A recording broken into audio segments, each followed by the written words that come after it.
off top, Cardiff, UK is the home of the world's largest dart.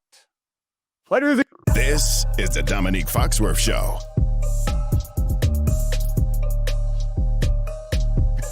Welcome to the Domonique Foxworth Show. What type of giant dart out there? What type of dart? Just a giant dart. I just thought that the Giants are starting a dart, so I wondered where in the world is the biggest dart. I know, but like, what type? Like, is it like a? It's a throwing dart. It's like a throwing dart. They play darts over there. Of course, I know they play darts over there. You look surprised, like you didn't get the reference. Like from a dart gun, like a poison dart, like a gigantic like weaponized dart, or is it like a bar? It's a 12-foot dart. It's just like a decoration. It's like. Have you seen how hyped the crowds get at like dart events in Europe? Yeah, I have. I mean, it's like I feel like it's a drinking game, so everybody there is participating in the drinking. Like I don't imagine that darts are that exciting. They're trying to make an Olympic sport. I mean, it should be. No, it shouldn't be. You just didn't know what to say. You said it should be. Why not? A nine darter is like incredibly difficult. I don't even know what that means, but I like sports that I want to watch, like flag football. Make that an Olympic sport. All right, they did because it's awesome. Hey, we have. I don't need any more of these. We got Ray Gun acting like a chipmunk in breakdancing, and we can't have a 9-darter. We can't have the crowd getting hyped for a 9-darter. You think that I'm saying that that's good? No, I would like to reduce Olympic sports. I'm with that. Want to see? I'm with that. I mean, real hot take: get rid of the Winter Olympics. You gonna upset your people? I just like done do for me. Yeah, and they're one event. There's not really one event in the Winter Olympics that I get excited for. Is the swimming in the Winter Olympics this summer? No, that's summer, man. It's summer. What do you mean? It's swimming in the winter. Like it's indoor. I know. It's not always indoor. Actually, it's not always indoor. But I mean, of course, swimming is a summer activity, just like running outside. Like the Winter Olympics is snow. It's like all snow and ice-based games. Not for me. I'm just a big 100-meter guy. Yeah, I mean, it's what it's about. It's the most basic thing. Run. Let's see who can run. I'm down with you. Like that's all we really need. I know you share my same thoughts about the Winter Olympics. You're just too much of a coward to say. Oh no! And did it seem like I was in disagreement? No, I'm with you. Get them up out of here. I don't need the Winter Olympics. There are gonna be so many people annoyed about that. Being like, oh my God, what about the Super G? What is the Super G? Super G sounds like an early '80s rap name. I'm a big Bodie Miller guy though. He was an elite Bodie. Maybe the second coolest Bodie. I don't know any Bodies. Bodie from The Wire would be number one. Oh yeah, pretty cool Bodie. Great character. All right, do you want to talk some football? No, I just derailed us on darts. Which I mean, I started it. Derailed us on darts? Yeah, I started it. It's okay. My name's on the show. I'm allowed to derail us. It's fine. Nothing wrong with a little early show grab. Now we can get to the serious stuff. Okay, so Jaxson Dart, he's the starter in New York now. Why now? I mean, I think it's because Russell Wilson threw 3 balls out the back of the end zone when he was in the red zone. I think that's what it comes down to.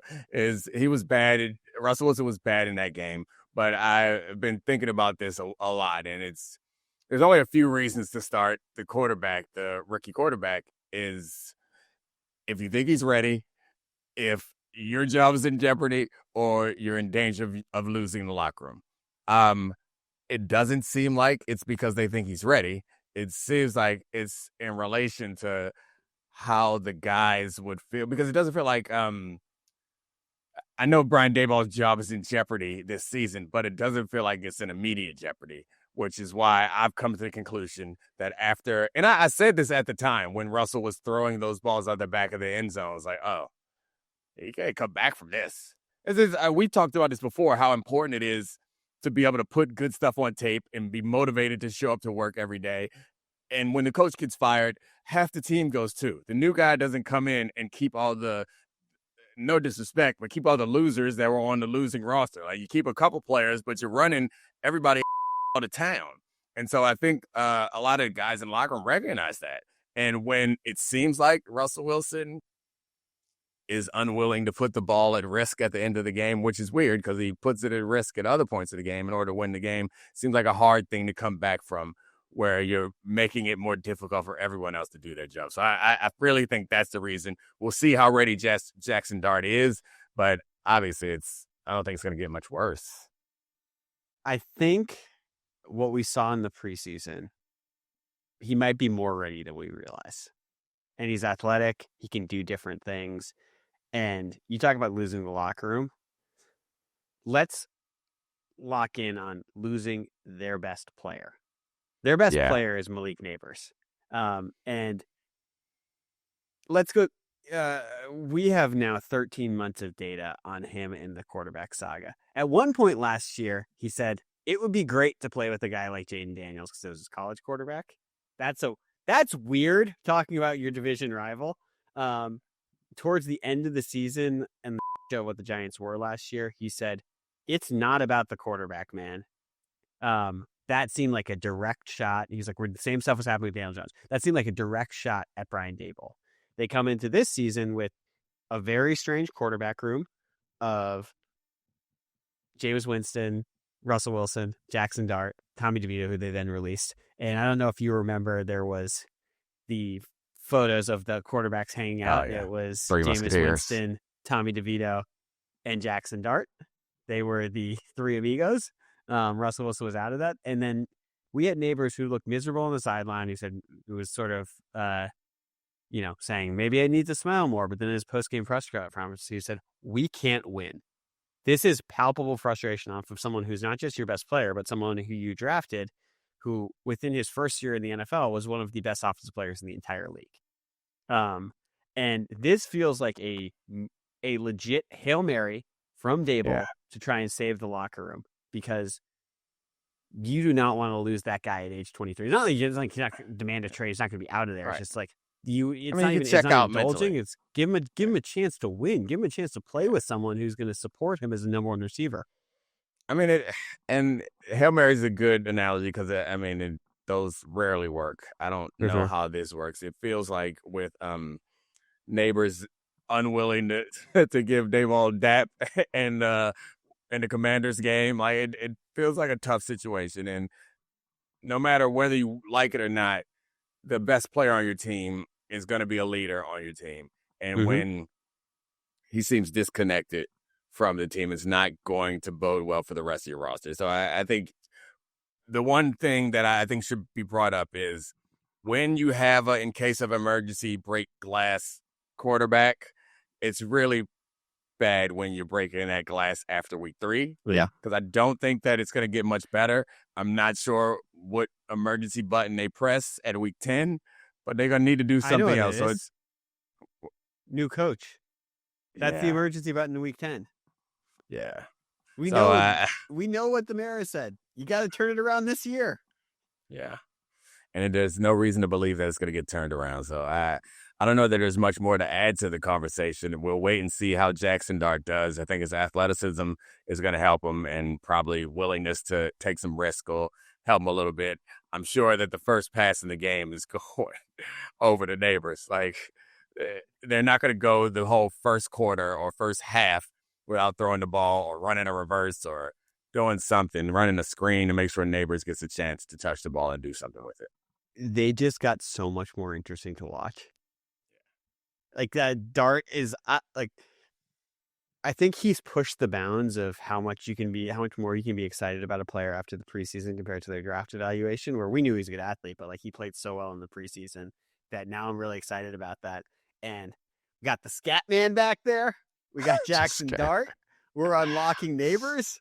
This Giants offense could be a lot more fun moving forward, despite the fact that and Andrew Thomas is back, but you're putting him in at a very rough point in the schedule over the next 4 weeks, where you're going to. I see you got that hat on still wearing those hats. Green light. What hat? I got to do to get you to put on a hat for the team that you actually play for? You make better hats. I don't know how to make a hat. It's on. You got to learn. You got to get to haberdashery. Got to do everything around here. All All right, you right. ready to move on to the Monday night game? Because this one's worth us talking to. I know that this is Of coming out course. Wednesday. You're listening to it. You've probably heard a lot of less good Monday night recaps than the one that Dominique's going to give you. But this one is worth talking about, where the Lions beat the Ravens in a way that I think we thought that maybe the Ravens were going to beat the Lions with being that physical team. And I'm going to just, your practice at this, you've been on Get Up. Did the Monday night game tell you more about the Ravens or Lions? It told me more about the Lions, I think. Yeah. There are, and it's not to say that the Ravens, I haven't learned something and I'm not actually concerned about the Ravens, because I am. It's not just, it's genuine concern about the Ravens defense. It's not just like last year when they struggled early in the season, but it was a result of them like blowing coverages and having issues in the secondary, things that you can fix. I know that Matabike is not there, but this was like just right in the middle of the defense. They just ran the ball right at the Ravens and pushed them back off the line of scrimmage. That is concerning if there's not some way to stop it, because it didn't feel like there's going to be a way to stop it other than to apply more resources, which then weakens you in other areas. So going to be in a situation where that offense that the Ravens have, which it performed well enough, but I think I was more impressed with the Lions defense than any other unit out there. Like, of course, it's the Lions, and Jeff, I just finished spending a bunch of time with Jeff Saturday, so he requires that I celebrate the offensive line of the Lions, which they deserve it. They played incredibly well. They pushed the line back. But I think that defense was awesome also, even though the Ravens still put up, 30 points or something like that, still put up a good amount of points. That Lions defense was more multiple than they normally are. They like played a lot more zone. They had eyes on Lamar Jackson. They weren't able to threaten when they did play man coverage. They weren't able to threaten them in a way that I anticipated Flowers and Jackson to be able to do it. And then, of course, they caused a fumble from Derrick Henry. So I walked away from this game, I think, entering this season, and we talk about this a lot now, is how our prior opinions color the way that we analyze and interpret things that happen on Sunday. And I think because we came into this season with question marks about the interior of the Lions line and the new coordinators, and then in game one they got destroyed, I was actually like considering, is it over for the Lions?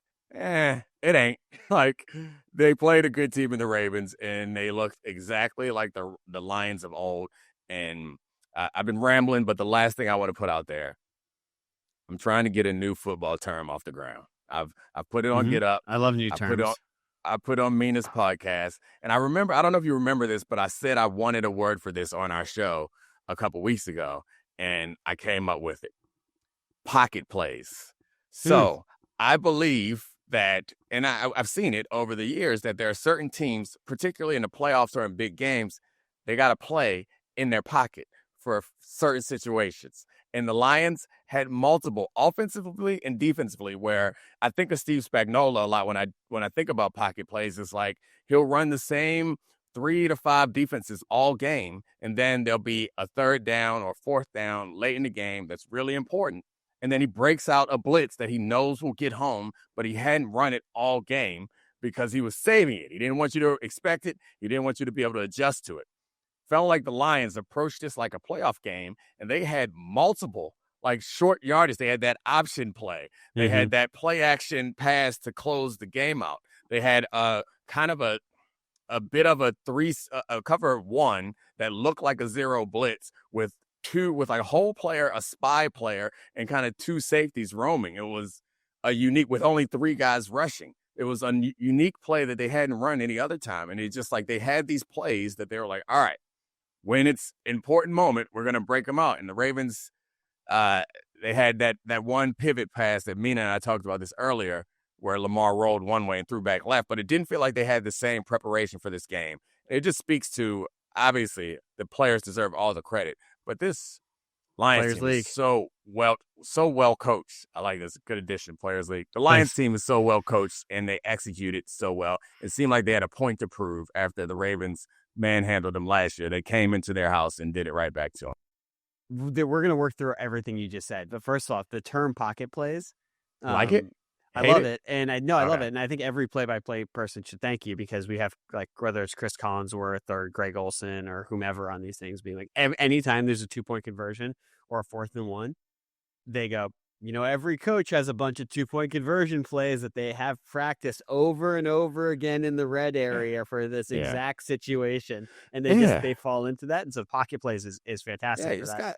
It's like a situational thing. Like, we got this in our pocket and we're going to pull it out. It's not part of the core game plan, but it is like, it's the crown jewels. But yeah, they pulled it out. Yep, we win. Well, we came up with a new term. Love that. And then particularly with that, you're right. Jared Goff said that. He said that they wanted to run that play to Amon-Ra all game, and they were saving it for the exact right moment. And so the coaches had a pocket play that they needed for a high leverage situation to execute. So this is weird. I just assumed that you would choose to make fun of it, even if it was good, but it seems like everyone's been buying in. We'll see. We got to get it to Greg Olson sooner or later. Got to get him using pocket plays. Greg. What is wrong with you? His name. He named himself that, not me. Oh, man. I'm sure he hates that. That freestyle is still out there. It's going to get bleeped on this pod. Doesn't even matter. Oh, gosh. All right. So I do want to, because I think you're right to say that we learned more about the Lions because of week 1 was so terrifying with the way that the Packers came out like gangbusters. But I also do think, and I want this to be a bigger discussion of whether or not the Ravens are a blind spot for us, because I'm starting to think that they might be. You and I, for the last 2 years, have both said that we think that the Ravens are the best team in the NFL. And we thought that even as they got knocked out of the playoffs, of it being small sample or things like, you know what I mean? And then, so you go into this year and the defense does seem problematic. I know Matabike was out, but you have Jared Goff saying, we know their defensive line is tired. We can run through them, which is a pretty interesting thing for a starting quarterback to say after that game. And their defense just simply hasn't been as good this year. And then you look at their offense. I'm never going to question a Lamar Jackson-led offense. Like, we know, like, you put them out there, they're going to be top 5 in DVOA, top 5 in every advanced statistic. However, this year, through a very small sample size, they have felt streakier than they have been dominant. And that goes back to even the Browns game. And it's like, you're going to be like, this is silly. Lamar had 4 touchdowns. They had 34 points, et cetera, et cetera. It came in spurts. And that might be against the best defense in the NFL in Cleveland, but to see it happen again this week where they don't look quite as physical offensively, their offensive line and defensive line aren't quite as good, it makes me wonder if we have a blind spot for how good this team is. And before you push back, I'm gonna 8 mile myself push back? Because you're gonna say brass tacks. What, do you not think they're one of the 3 best teams in the AFC where they're in the divisional round and then they can beat anyone? And I'm gonna say I do. I still do think that. But I'm not going to say brass tacks. I might say all other stuff. I'm not going to say brass tacks. I'm also not going to say gangbusters. It's another thing that you just said. It's like, did I say gangbusters? Yeah, you said gangbusters.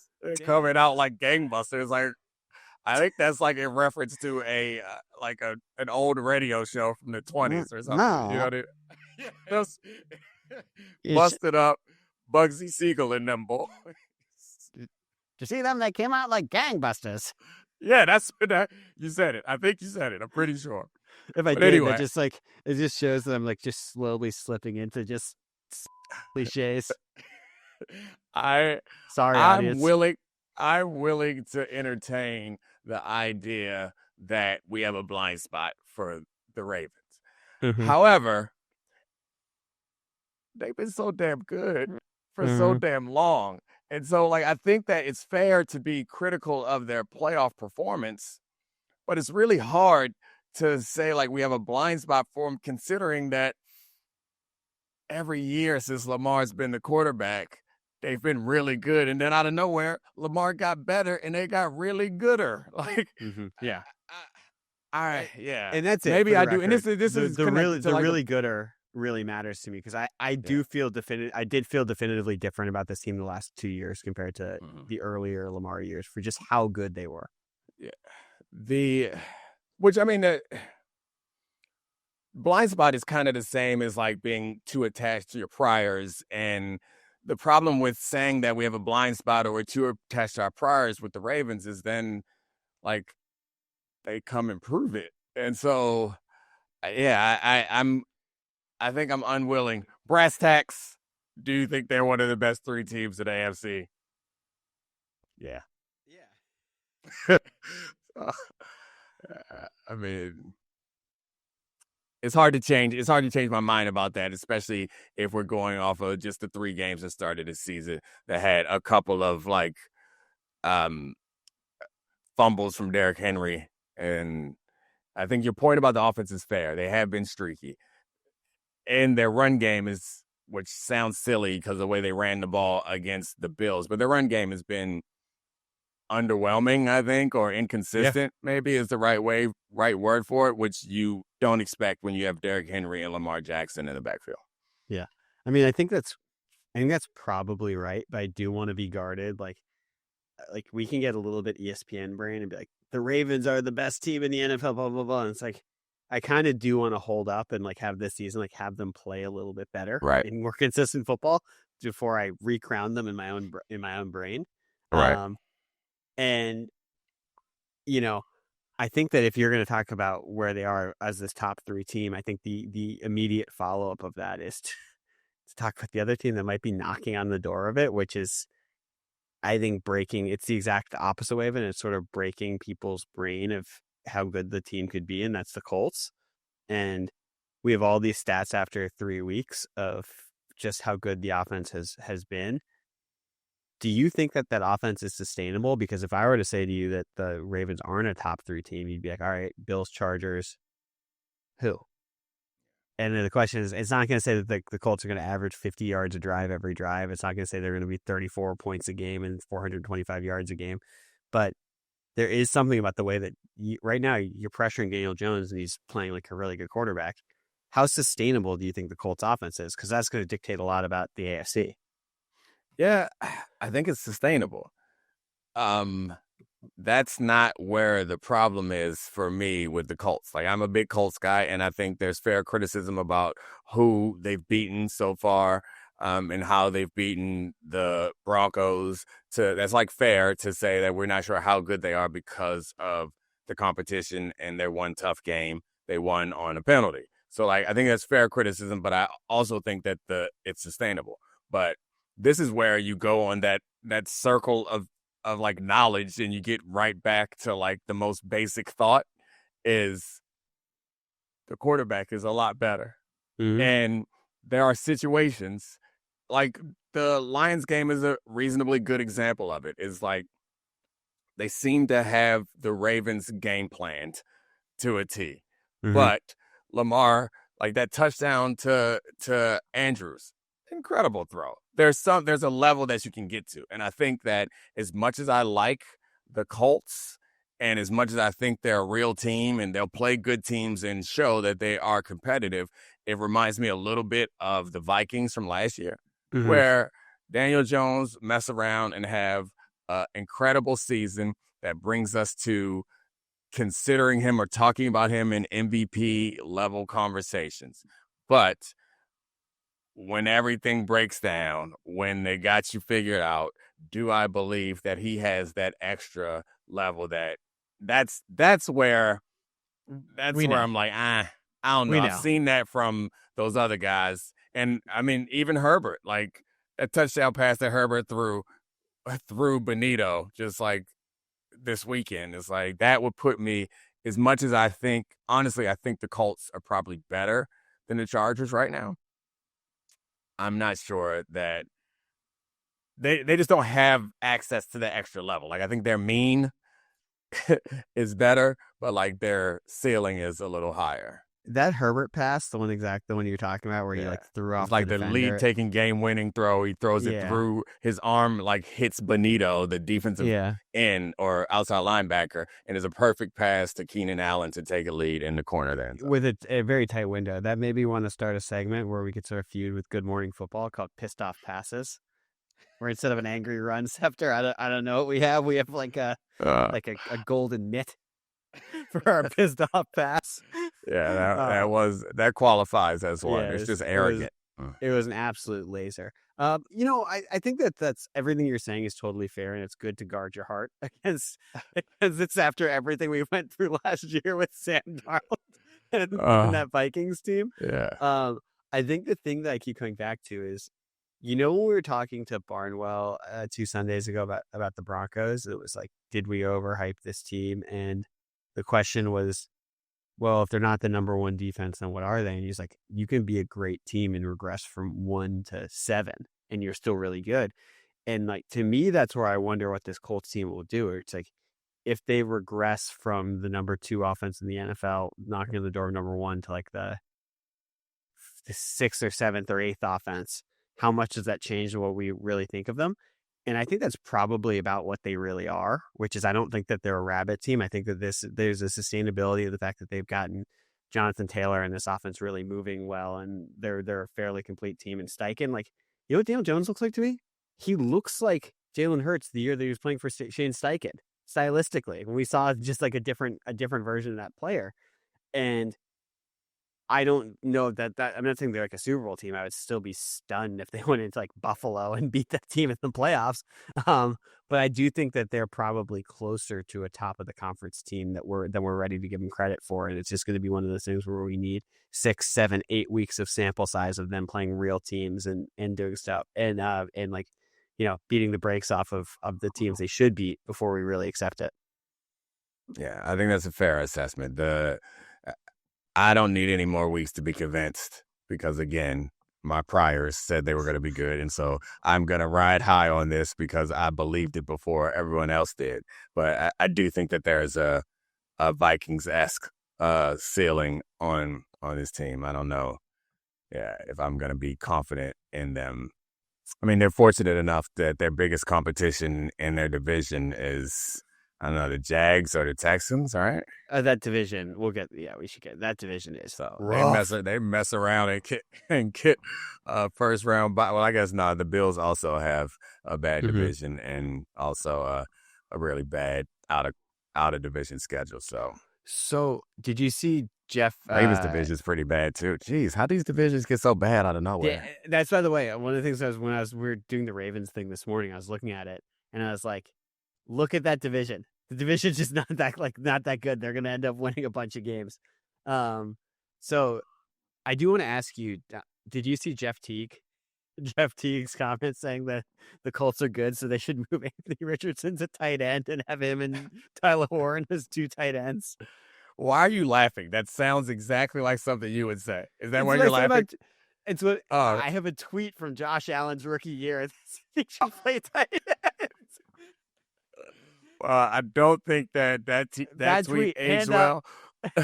But I don't think that Anthony Richardson is going to turn into Josh Allen. So maybe Jeff Teague is better. I thought you were going to talk about the no shirt or no pants in the jersey thing. That's all I heard about Jeff Teague recently.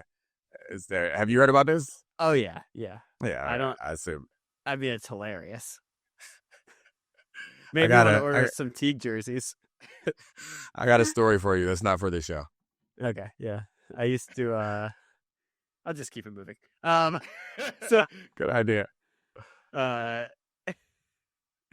Let's talk about the Texans, the other team in that division, because Jeff Howe wrote an article, about what the Texans should do with CJ Stroud's extension, whether he's playing his way out of it or what the timing should be because of what they've done to the window of his rookie contract and how he's sort of struggled and regressed and what he's looked like this year after he was so advanced as a rookie. And now after he was able to bail the Texans out of a lot of situations last year. And they were pretty close in the playoff game against the Chiefs. But genuinely, like, where I come on this is not even about the contract stuff as much. To me, and I'm wondering if it feels this way to you, it feels like the Texan situation is starting to break CJ Stroud. Is that fair? No, I think that's absolutely fair. I guess break is an interesting word because that suggests, I mean, at least to me, suggests that he can't be fixed. I don't think that it's like ruining him forever, but I think it's inarguable that what they're putting him through right now is causing him to start to try to compensate in a way and react in a way with frustration and also just getting worse. I think he's really good. And I remember a number of times last year being like, were we wrong about CJ Stroud? And then going to watch the film and saying, no, he's still capable of doing all the things that we thought he could do. And he does most of those things. He just can't do enough given the lack of support that he was getting in those situations. So I think it's fair looking at his play so far this season to say that he's also part of the problem. But I think it seems like the issues that he has are a result of the problems that are created for him. So I think they are breaking him for this season. I don't think they're breaking him forever, but it's really bad. What I don't get is when it's clear to you what the problems are, you can't figure out how to at least try to properly address them. Like, you could fail. Like, the Chiefs have been trying to address their receiver problem for years now and haven't quite figured it out all the way. That's fine. But it's not for lack of trying. The problem with the Texans for me is it doesn't feel like they are trying to fix it. They're just changing. Yeah, I mean, like, we're dancing around it. They don't protect him. And, like, did the Texans not learn this lesson in their first year as a franchise with David Carr? I forgot. They are the example that we all point to. They're the example of the quarterback that got hit so much that he couldn't recover. And I'm not comparing David Carr to CJ Stroud. CJ Stroud showed considerably more in his rookie year than David Carr ever showed. It is purely just, this is a really weird build. You saw that the offensive line was a huge problem last year.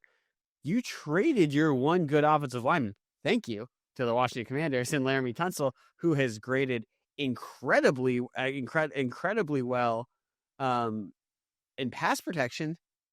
And this seems like a franchise problem. Like, they did the same thing with Deshaun Watson. Like, this is, you need to protect your asset. You get a guy in a rookie contract like this, and Bobby Slowick took the fall for their offense looking so predictable in what it was. It's the same offense. They still are, like, not using motion and play action in a certain way. And they have, like, you can say it's the same thing about the receivers, but, like, we're going to go back to another show maxim. Develop your offensive line. I mean, we don't. That's where our picks start. They start with offensive line play. Like, if you don't have a good offensive line, you can't be successful in this league. They managed to have a defense that's going to keep the games close. They're going to win more games probably than they should because they're going to keep close. And I think Stroud is going to be able to make some plays. But this team is, I think the larger concern is the long-term viability of a team that has a quarterback that we believe is good enough to be championship contender team. And they have the most important and most valuable and most difficult thing to find in the NFL, and they aren't protecting it. And it's in back. So, like, I could understand his first year, maybe we don't have it right. His second year, maybe it's not quite right. We're in his third year, and it's not even that they haven't figured it out, that it doesn't even feel like they are aggressively trying to address it. Feels like they're going backwards. I know that's, like, part of getting it wrong last year with what they did, their additions being, and I don't think it's wrong. They got Diggs before he tore his ACL. I think that's probably the right idea. But Diggs and mixing over offensive line pieces. And, like, the other thing, they got the two hardest things to find: a quarterback and a pass rush in the same draft. Well, I mean, they have a full pass rush, but that specific rusher, they have Hunter on the other side, but they got Anderson, and cornerbacks that should make the pass rush feel like even more terrifying with, like, the speed and aggression of Stingley and Laster in the back. Like, to me, it's like they've done so much right that having this regress offensively is just incredibly frustrating for what the team is.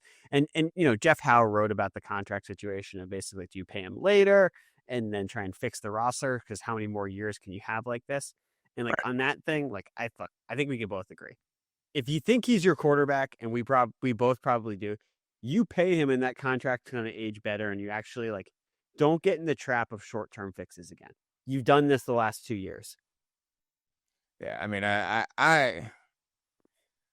the cap can be manipulated in a number of ways, and I think we make a big deal about signing an extension as if, I think leaving the rookie deal, like, of course, there's going to be a cap jump, but there are ways that you can work around the cap and time it up so that your window is right. It's more important to get the right players, and they've been I think they need to enter the next year's draft and just draft like a ton of linemen, because it's not like they haven't drafted. They've been drafting linemen in the second round the last several years. But it's time to go to the first round, and it's time to attack free agency, look for some trades. Like, this is a foundational thing. Anything that you want to do with your offense has got to start with some level of offensive line production. You don't have to be the 90s Cowboys up front, but you got to be respectable. And they are not, and they haven't been for the last couple of years, where CJ Stroud is just under quick pressure. Those practices are probably pretty fun for the Houston Texans. Like, during camp, that Texas front is having a field day. Yeah. I mean, also, you just like, they got to be realistic. Like, maybe this is one of the problems of arriving ahead of schedule his rookie year and then making the playoffs and sort of pushing the Chiefs to the brink last year. They might have had an even. I know you said that every team has a diluted sense of how close they are to a Super Bowl.